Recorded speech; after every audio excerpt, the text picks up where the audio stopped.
Good morning and welcome to Get Enlightened with me, Lauren Scott. We are here today with Porch Time with Paige. Good morning, Lauren. We need to put a trigger warning on this episode specifically because it has to do with cults, and I do not want anybody who is healing or triggered by this kind of conversation to not know before we talk about it, because it is going to be kind of deep. And I do have a tendency to trigger everyone. She does. That's why you're on this. It's because I say things other people think. That's why I love you so bad. So we're talking about the cult of Mother God. Yeah, Lauren made me watch this video. I did because all of them. I think it's important. So where we live is a small southern town in Texas, right? So I guess we are going to be talking about not only the cult of Mother God, but I reached out to this guy, Stephen Hassan. I think I'm saying his name the right way. Yeah, I think I've listened to him on some podcasts before. Yes, he's a PhD. I want to say Harvard. I don't know exactly. Anyways, he is specifically known for being an expert on mind control and cults. He does TED Talks, and I was thinking about having him on the podcast. He said yes, but he was going to wait till this summer to do it. So we'll just see how this episode goes on whether we even want to, because he gave me some good tidbits on what a cult is, the 3 types of it, people that are involved in it. That way you can be on the lookout. Yeah, to see if you are. And if so, then the better for you to get out of it. And try to heal. Yeah. But anyhow, in this small southern town, one of the things that we talked about with him. So first of all, let's say that U-turn. What a cult is. Yeah, let's start what a cult is. He says it's a system of religious veneration and devotion directed towards a particular figure or object. And it is a relatively small group of people having religious beliefs or practices regarded by others as strange, or a misplaced or excessive admiration for a particular person or thing. That's what that was, well, not only his, but also that's what when you Google it. That's what Google said? Ergo, that's what we're going with? So as I was discussing this, I was watching the show, that Cult of Mother God, with that lady who, it was crazy. What did you think about that? Well, I guess I want to backtrack to the definition. So it seems to me the definition is about worshiping a person instead of a set of ideologies. So is that it can be both. It can be because both. Veneration's to show a lot of respect for someone or something, especially something that is considered holy or important. So it can actually be both. Actually, one of the things that he said was cults. There are 3 kinds: religious cults, political cults, and self-improvement cults. Okay. So, yeah, I was wrong. Look at me. I said it. I don't know. So I guess Mother God just made me sad. So that would be considered a spiritual cult. Yeah. And I just think it reminds me of the QAnon, and I guess we're not going to, I've known a lot of friends. I guess this started right before COVID, and because that is, and I think it's a cult. So that's funny that you say that, because that's what he's kind of known for, is being on the conspiracy around him is thinking that the MAGAs are cults, and also that the new spiritual movements are considered cults. Which if there's 3 types, both of those would be considered. I think that they are, because I think Mother God is, if you watched it, she is both of them.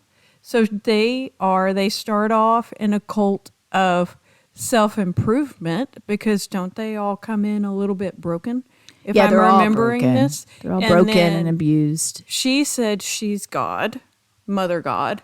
And then she has all of these little minions. And then if you listen to them more and more, they're all QAnon. So it's kind of this big mix. You see my hand working as a mixer. So I'm mixing all these ideas together. And the thing that I took away from it was how absolutely broken everybody was.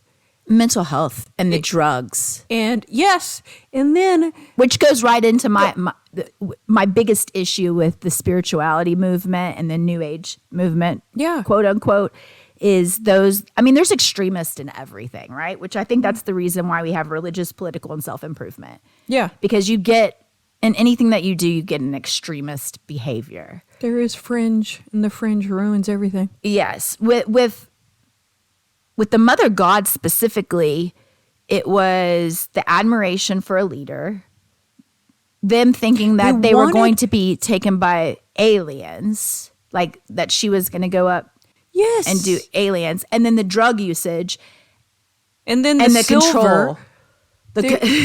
Yeah, which is the colloidal silver. I took that when I was going through chemo. And I mean, not like she did. Did you turn blue and kill yourself? No. And she died from anorexia and alcoholism. And like the addiction, silver poisoning. It was really crazy. And I'm an empath, so I feel all these things for these people. And I want to heal them all. So you're watching this video and you're listening to all of what, in my mind, I think is like absolutely crazy behavior. Yeah. It's absolutely nuts for me to think, but I'm not religious. Like, I'm an atheist. And I will tell people, even though people think it's a shameful thing, that you're supposed to believe in something. But I do not believe in a higher power. But these people wanted to believe so badly that this woman is here to save them that they left their entire lives. They basically starved themselves because part of her journey to enlightenment was through starvation and anorexia. Mm-hmm. And then drugs. There was like that weird, crazy orgy situation. And it's just so sad because they put themselves out there where they're all a little broken, and then they get more broken trying to find somebody, and then they end up breaking other people. And now, at the end of it, they all have QAnon podcasts. You and the QAnon. Look, a friend of mine, like, it broke her. And it hurt my heart to think that she actually believed the things. And when I asked her, how did you come to this? She said, well, I just did a lot of research. And I'm like, what research? Well, you have to look for it yourself. None of these things are real. Like you went down the crazy train and you started believing things that aren't real. And even if they have a kernel of truth in them, because most things do, it got spun out by somebody who was trying to manipulate you. And it ruined her brain in a way that made her paranoid and crazy and hurt her children in a way. Well, one of the things that was brought up was the spiritual psychosis that comes with that, especially in those self-improvement and religious cults, is the spiritual psychosis or the narcissism. Because you start off thinking there's something wrong with you, right? Yeah. Or you go in completely broken to somebody who's saying that they can heal you. They're going to make you up level to the next level. Yeah. You know, Scientology, Jehovah's Witnesses. This is going to help you. I mean, they're all the same. Even I hate saying this, but I always think of even these big mega churches where you have this charismatic leader who's bringing them. But at the end of the day, it's just a corporation who's trying to sell something. Like, they're selling the belief that if you keep coming back, you're going to be an okay person. Mm-hmm. And I don't know. I guess I come from the point where I went through all of my mental health struggles, and ultimately what made me I believed in myself. Mm-hmm. I was the one who was driving that train. I never got any positive, or I didn't, maybe I'm also coming from a place of not understanding the need for somebody else to pull you out, because I always pulled myself out. But these people are getting misled by somebody who wants to make money, and they want to sell you something, and they want to or for you to do something for them. In her case, they all worshiped her. They cleaned her house. They fed, and everything was about her. It was revolved around her and what she was wanting and doing. So, that is something else that you notice in the charismatic leader. Do you look at other people's intentions? And that's where but do you look at the person and say, okay, you're homeless, you have absolutely no family here, like, why are they following her? I guess that's my biggest question. And like, for forever, I'm like, why would somebody follow somebody as a guru, quote unquote, or this enlightened person who doesn't have their shit together? I mean, I think they don't even know that they don't. I think that's like the thing. And then after watching the documentary, people who got out were the ones who had a moment of clarity, and they could see, this isn't healthy for me. They can actually see how she was using them. But some of the other ones, I guess they're the true believers, even when she died, and they still follow her. Yeah, I don't know. I think these charismatic leaders use that end of the world they use propaganda, whether it be aliens, end of the world, but it's always like that. There's always healing, God. Yeah. So, that's been my biggest thing. So I'm not a big circle person. Let's talk about labels, right? Okay. Labels, because when I started doing the research on cults after watching Cults of Mother God, and then just talking to my different friends who have been Jehovah's Witnesses or Mormon or Scientologist, I've always been interested in learning about these different things. My mom. Yeah, sorry, I didn't mean to cut you off. But ever since I was a young kid, my mom was a therapist, and her specialty was child therapy, and she worked with kids that came from the Branch Davidian cult in Waco. She was one of the therapists on that, and she also worked with adults who had survived religious cult experiences that had multiple personality disorders and things like that. So as a kid, I remember going to her office and these kinds of conversations. So I think I've always been interested in what that brought. Let's fast forward. When I was in college at Denton, I've always been into meditation and enlightenment, quote unquote, whatever that is, because we have the journey. I always of think that that's true. The journey of self-discovery, because I've just never really. I've always thought everything's kind of the same. I just always put into different words, as I've gotten older. Yeah, it is true though. And traveled, yeah. So when I was in college, there was I don't even remember, movement, a new age movement of this place. It's called the Deer Tribe. Have you heard of this? No. So the Deer Tribe is known, and y'all can look it up. I even have some sorority sisters that have spoken on it that survived it. It's known now as a sex cult, really.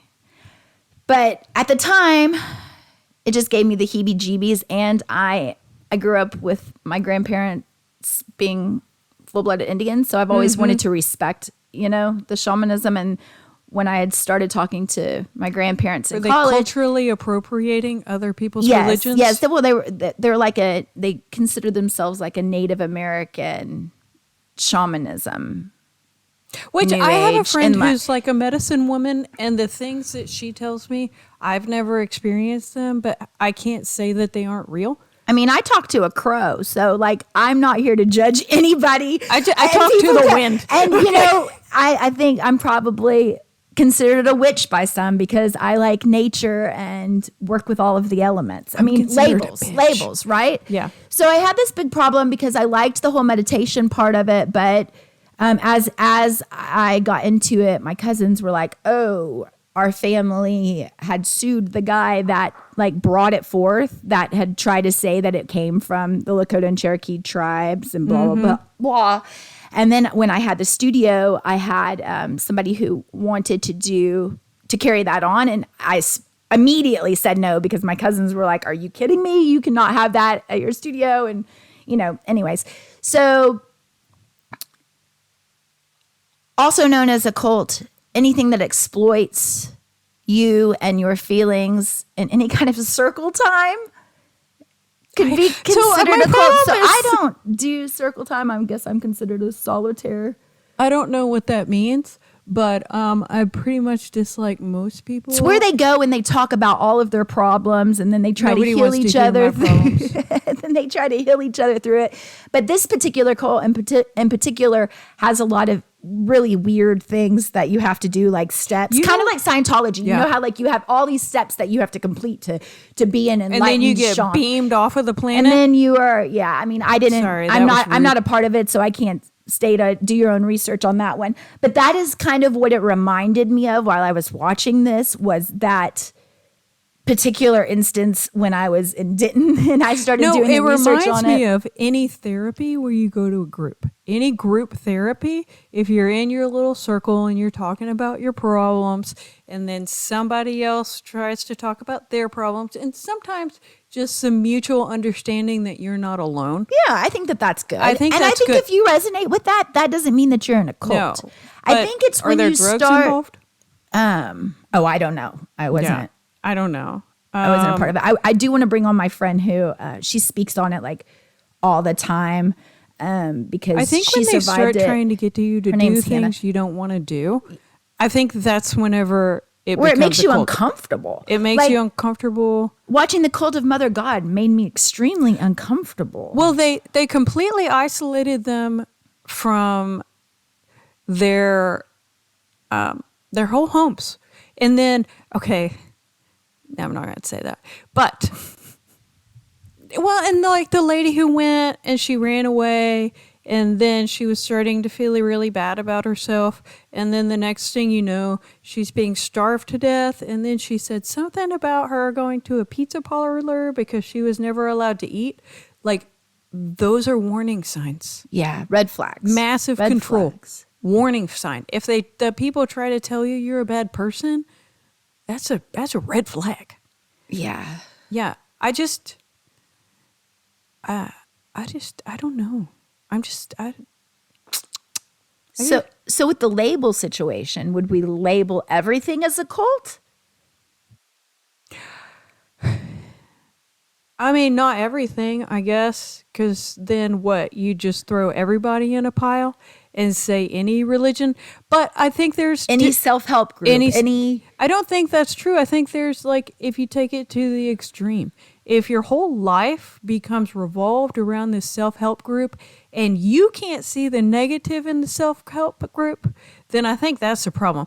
When people try to point out to you how maybe... And you get defensive? Yes. Yeah. I think that's it. Triggered? Yes. Because you need to have some kind of understanding that maybe what these people are telling me is a bunch of bullshit.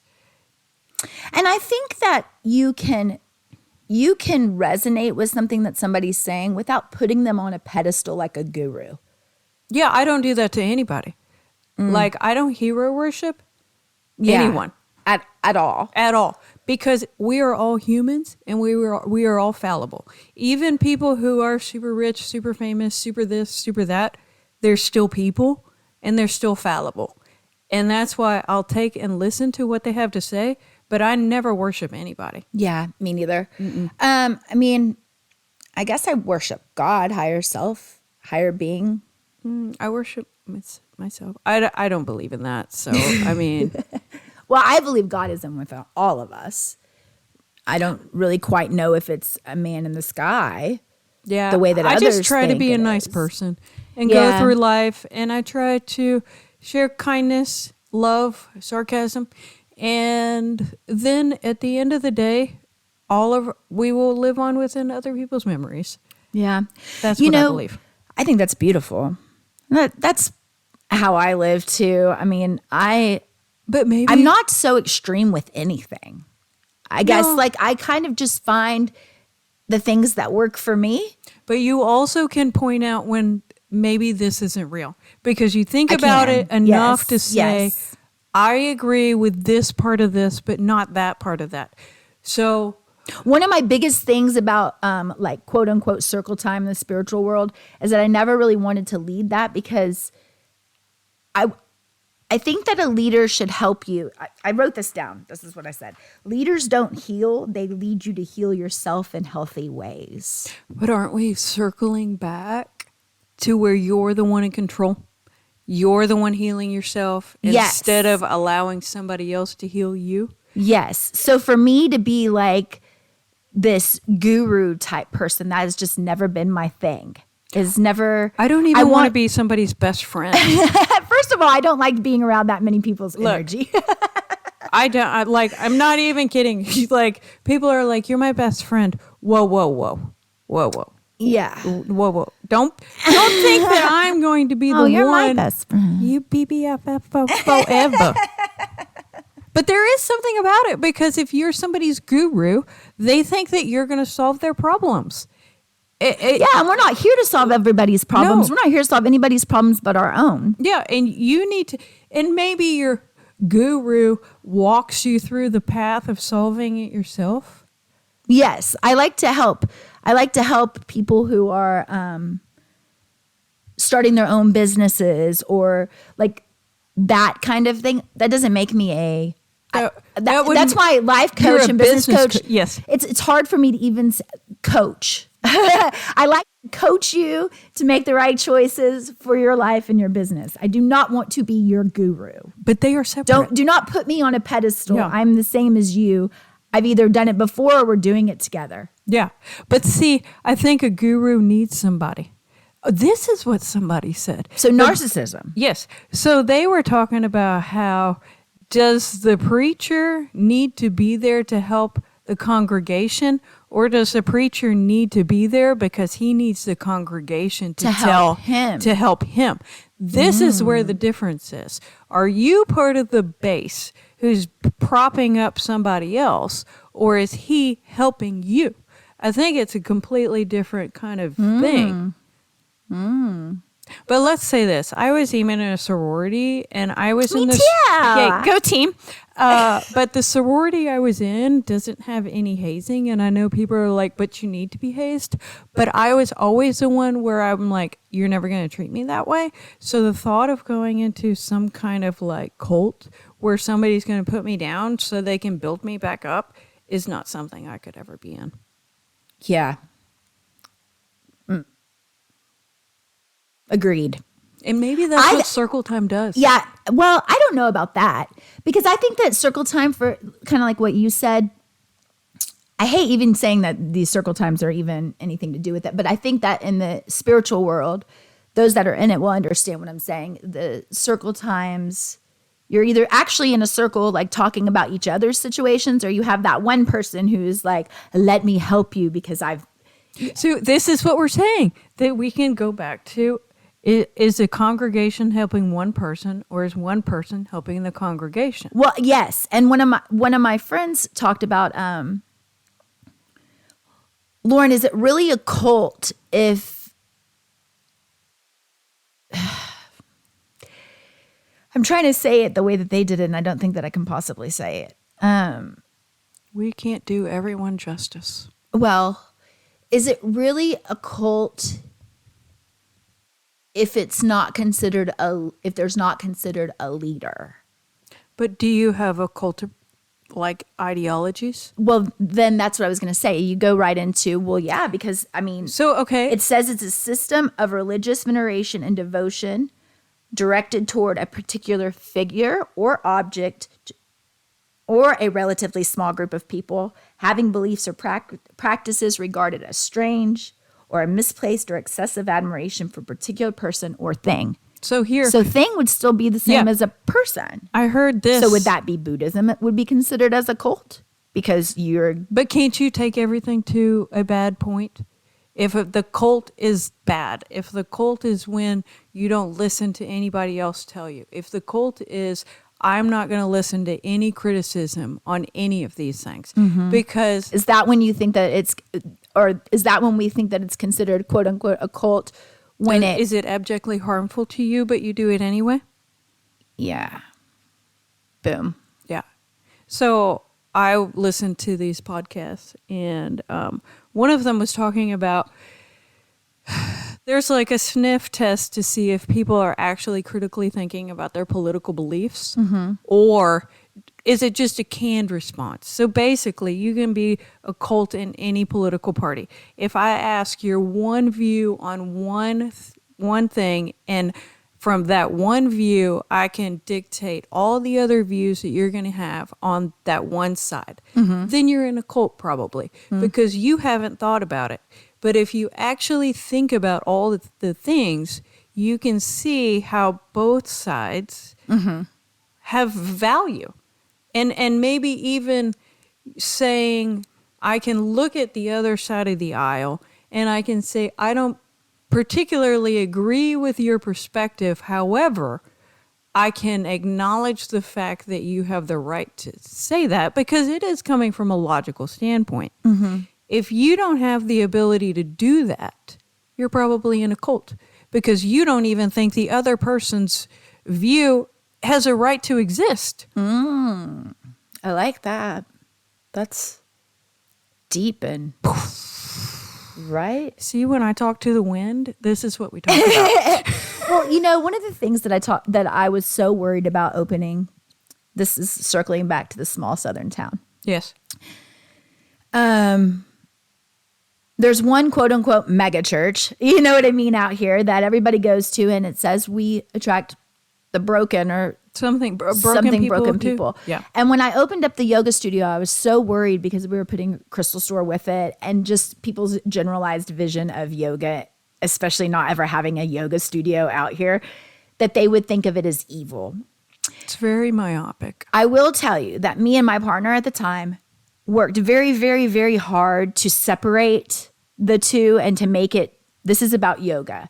We also had people that came in and taught different things. And if you wanted to go to those kinds of retreats and learn, you were open to. But the wellness center was really directed towards a light of whatever you wanted. And at that time, I think we did a very, very good job. And it was not a cult, and it was none of that. But I will tell you, mass market. And that's what you need to be if you are in the kind of environment we're here now.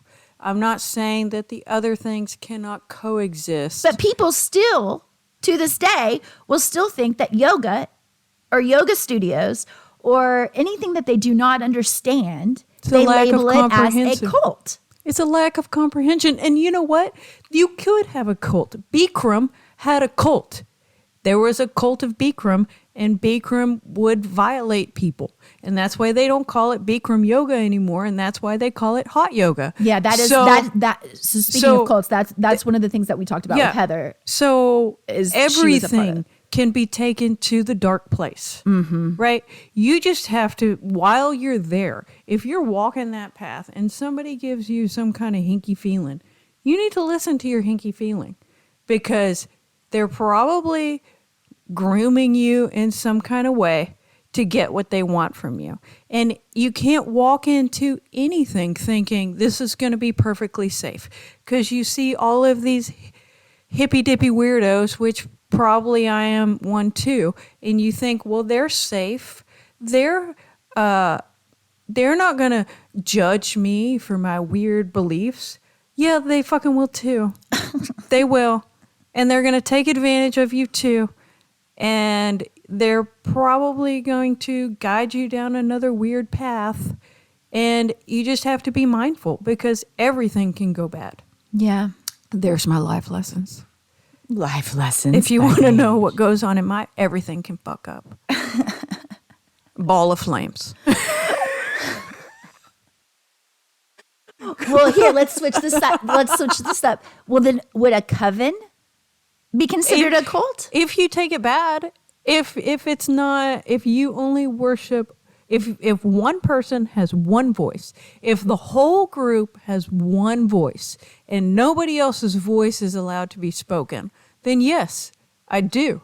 Because if one person takes control and everybody else has to be blindly obedient to that one person, or else you're excommunicated, I think so. I mean, look around. Look at all of those things. There are purity tests everywhere. And if you're in a group that makes you pass a purity test to be able to be in that group, you're probably in a cult. Mic drop. Well, I hope that nobody thinks that I ever started a cult with the studio. And I don't think that they do, but If you ever went to the place, then you would know it wasn't you. Because if you took the time like you said you did, and I went in there and I saw it, you would have known. Yeah. That you made a conscious effort to make it mass separate. marketable. You didn't want to manipulate people. You were like, hey. Thank you. I appreciate that. Yeah. I think that we did really do a very good job on that. You when we did. opened. And it was that way when I walked away. So, whatever happens afterwards is none of your concern. oh yeah, That doesn't have anything to do with you. And I cut myself off from the spiritual world out here, not because that they were a cult, but because I needed to heal. And I just wanted to step away and focus on my family. And then the whole world shut down a few weeks later, and that I got to do exactly that. It wasn't was anything towards anybody beautiful. personally, or even thinking of anything negatively like that. It had more to do with, myself. But I do remember crying to my husband, like, oh my God, people think that this is evil. Before but they leaving. don't understand. Well, that's where I get with the labels, because it's just like people call me a witch because I like to work with the elements of earth, air, fire, and water, Dude, and I had because somebody- I do Reiki, or because you know what I mean. And it's not that. I mean, yeah, I'm now friends with my little pet crow, but hey, does that make me a witch? I mean, maybe it does. I don't know. I actually wear that Dude, wear none of that it with matters. a badge. Yeah, none of it matters. Because everybody that knows me knows that I'm a good witch. Yes. And that's all that matters. I had somebody who, maybe she's a friend, I don't know. She told another friend of mine not to go to my yoga class because I'm a liberal and we spew liberal ideology during my yoga class. And I was like, clearly, one, you've never been there. And two, what am I doing? Inhale, exhale, universal health care. This. I'm like, she is probably in a cult if she can't even acknowledge the fact that my views have the right to exist while I'm teaching people a basic stretching class with breath to movement. Because, I teach in even smaller town than wherever you live, and there's absolutely no way possible I could talk about Patanjali in my class because people would not understand. Yeah. They cannot grasp the concept, and I mean that in the most loving way possible. Well, people just They see the world how don't- they see it. Yeah, and that's okay. Let it resonate with with whatever goes on with them. I don't think either you or I sit here judging people on what they choose or what they don't choose. I just know that the reason why I wanted to jump on with this was because it was so put out there, and I'm seeing the word cult all over Netflix. They're calling the schools, which I'm having a girl on here, guys, a friend of mine will be on here who went to school, the same school as Paris Hilton, to talk about that considered cult and her experience But with that. And so, it's such a broad term and broad just label. like narcissist, where everybody's a narcissist? Everybody's a Everything's cult? narcissist. Everybody's a cult. sociopath? Yeah. I'm like old school, where I'm like, you were a bitch. You're an asshole. Now you're a narcissist and a sociopath.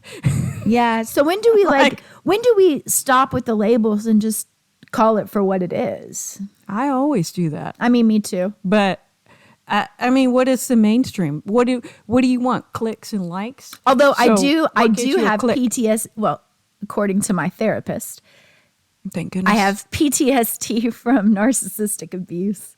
So you probably do. Not with my husband, just so we all No. know that. Not with my with my husband. That's not our trigger warning here. Yeah, it's more of as I've seen the kind of people I attract because I'm very empathetic and I'm very strong, and I do have narcissistic tendencies. I do not have narcissistic personality disorder. My therapist has always said that. Been through all of the tests. No borderline personality here. Woohoo! But I do have narcissistic tendencies, which goes hand in hand with somebody who has a very strong personality and a good salesperson. Is it not though? Like, And I have high self-confidence. that's the reason why you were successful. So labels. I don't believe in that though. I don't. Like, I really, like, I find it so, like, and even this has been years where everybody throws out the narcissist word, where I'm just like, but what, maybe they're just a dick. Maybe they just have some problems. Yeah, maybe they just have some problems. Maybe we don't have to go to, like, what is the medical board? And I'm the just checklist the of what passes and what doesn't. right. So, and I don't know what makes you a narcissist, but I think that if you are successful in a way where you believe in yourself more than anybody else, does that not check somewhere down the line on a lot of mental health things? Oh yeah. So I think if you throw that word around, it makes it worth nothing. Another mic drop moment by Paige. Thank you. Thank you. I'm here for the life lessons, not a guru. I'm never going to be your best friend, but I will be a friend. Maybe an acquaintance. And she might even I might answer even your let phone. you follow my Instagram.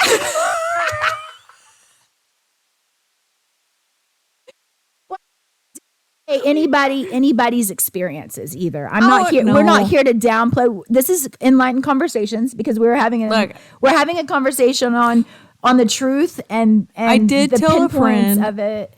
Truth is, I know maybe you think I'm a judgy twat, but I cannot live my life. I don't know what other people's experiences are. And I've told this to my friend actually yesterday, where I was like, look, you live your life. You have your experiences. You know what you saw. I didn't. Mm-hmm. I lived my own life. And that's how I came up with the way I think of the world. Mm-hmm. You think of the world through your experiences. So I really am not judgmental. I just want everybody not to be so quick to call things cults or a narcissist or a sociopath or whatever, because I think it does kind of diminish the actual power of the word. I love that. I love the way that you just said that. I don't really even need to add anything to it because I think that's. I mean, you are on top of your shit today, Paige. And it's all that talking to the wind. Like, I literally do that. I get mad and I talk to the wind, and then I work it out and the wind talks back to me. Shh, it's okay.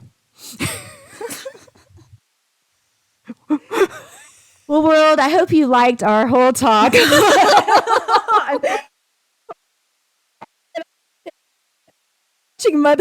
The mother God and having Paige watch it too. Yeah. Text message after text message after.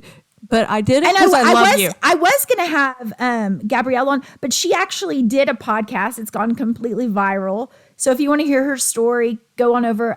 Who is it with? Soft White Underbelly. Soft White Underbelly. You can go hear her story about her situation. Mm-hmm. I'm going to tell you, I never watch TV. It's just not a thing I like to do, or Netflix. But I did it for Lauren, and that is love. Well, it was just so wild to me. Like, dude, I was fucking depressing. and there was another one that we're going to talk about with another friend of ours, Kaylee, who grew up in Rwanda as a missionary. Yeah, is that the missionary lady that poor lady. God, what was that called? What was that one called? That was another one that we watched. I don't think I ever watched that one, but I was told to. And that one, there's a lot of things to unpack there. There is. We're going to have to do a whole nother podcast on that one. But at the time, I'm seeing all these cult shows and this label out there. And I just wanted to jump on here and really talk about it because I do know how that label affected me when I was trying to open up the yoga studio. And I think that it's important for, people to understand that sometimes it's just labels and sometimes it's not. And if it's not, there are resources out there to help you. There are so many resources, because I do know that some of those cults get really, really bad. And, again, not to downplay anybody's, whether they're their stories in it. But if you feel that you are in a cult, please know that there are resources and places to get help. I will link on here, obviously. Magic. Some places just in case. And just know that, you're strong. We love you. We love you. People love you. You can do it all by yourself. You can do it. And while we're out there talking about them, I'm going to go back to leaders don't heal. They lead you to heal yourself in healthy ways. There's my mic drop. Boom. Boom. All right, guys. Thank you so much for listening to Get Enlightened with me. High five. Lauren Scott and Paige. Woo woo. Thanks for having me. Love you, Lauren. Love you, girl. Bye. See y'all next week. Bye. Peace out.